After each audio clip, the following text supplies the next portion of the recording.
watching Morning at NTV. You're watching Morning at NTV with Simon Kasiate, Mabel Kebirunji and Brian Mulundo. Good morning, Uganda. This is NTV. I'm Baldwin Skaragawa.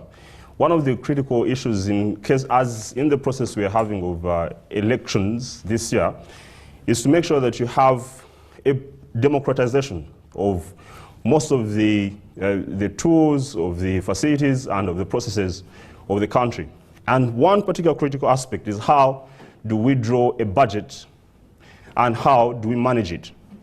So this morning, we're going to have this tackled. I have a great opportunity that we're going to have a discussion with a guest here called Mr. Katabaazi Patrick from a civil society organization that deals with budget development in partnership with the government.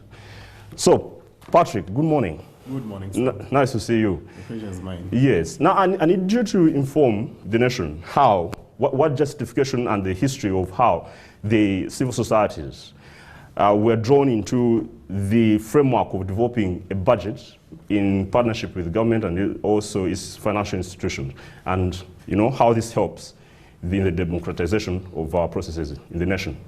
Yes, what is very important to note is that our constitution is very clear. It does encourage active participation of citizens in the management of state affairs. And the budgeting process is one of those affairs that are very critical. And I think, in my own view, this came as a result of some gaps that we normally see in the budget processes, where technocrats consult amongst themselves and put together documents. But at the end of the day, when you critique them, you find there's a particular aspect that they are missing. And that is how civil society comes in to ensure that people's views, the citizens' views, are well articulated in some of those policy documents. Yes, but how do the civil society personnel gain the ground of expertise, to explore, to suggest, to allocate resources in the budget framework? Because I would expect you're dealing with more so the social issues, not necessarily the technical, financial matters of the state.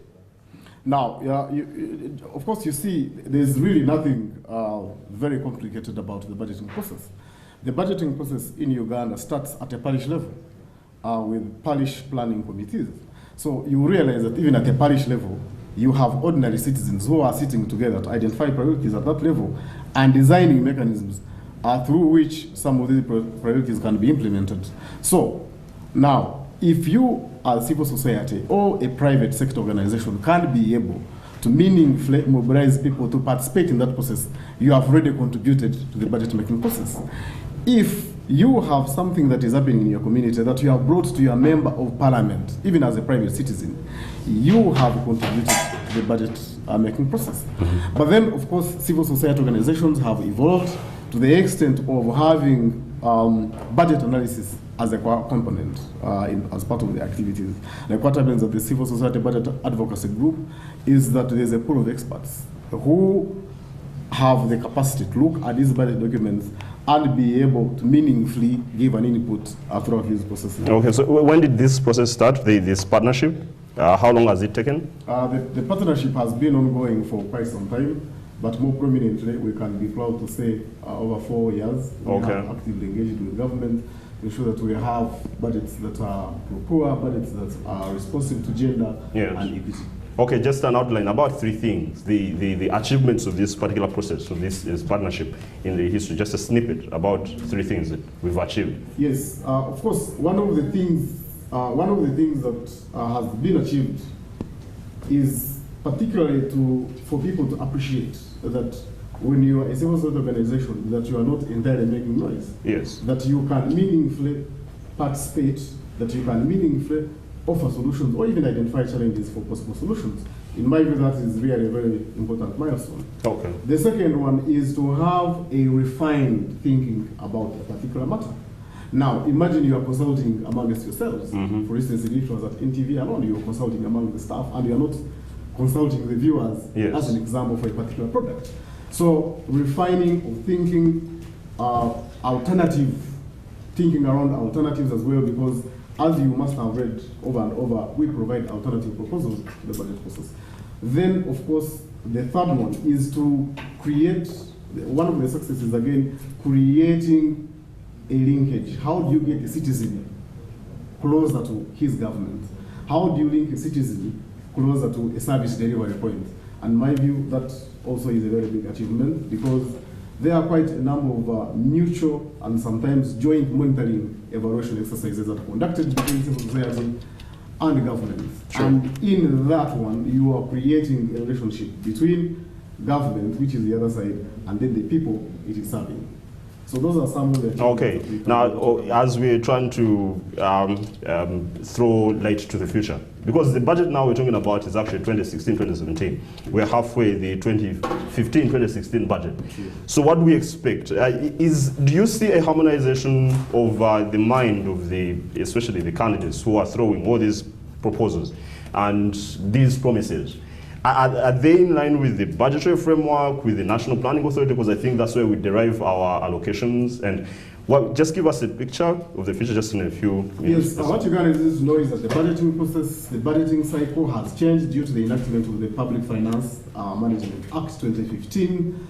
We used not to have the budget process cycle starting around this time. So, but right now, in December, by 31st of December, the Minister of Finance should have laid a budget framework paper before Parliament. That one has already taken place, and the discussion in Parliament, and as I speak today, I think they're supposed to approve the budget framework paper, but a function which ordinarily would have been approved by 1st of February, so, but they had to do it hurriedly for the purposes of participating in the campaigns. So people need to know that the process is underway for 20. As we are internalizing the budget for 2015-16, there is already a process that is underway for the budget for the financial 2016-17. And our citizens need to know, especially for people who are currently holding offices, various portfolios, that any promise that you make that is not standing with the National Development Plan, which is really a guiding document, any promise that is made that is not in tandem with the Vision 2040. And now, if you make a promise that is not captured within the medium-term expenditure framework, certainly you're very sure that some of those pledges might not materialize, or probably can materialize, but with very, very, very many constraints. Sure. You must have heard about ours. I haven't seen them in the budget. The National Budget Framework paper myself for 2016-17.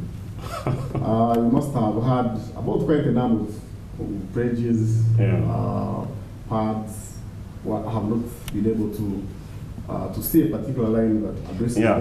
Patrick, it's really just quite a challenging state we're in, because politics has its own trickeries and promises. But definitely, we just have a challenge of time. Yeah, I believe we're going to work out as a team to make sure that we have more expose on this matter. And Patrick, thank you for coming. And ladies and gentlemen, I just request that please we be participatory, we be involved in all the processes that are due. Coming on after here is the big story with Joy Sonyoni and with the great lady of this land. Please, we'll be back.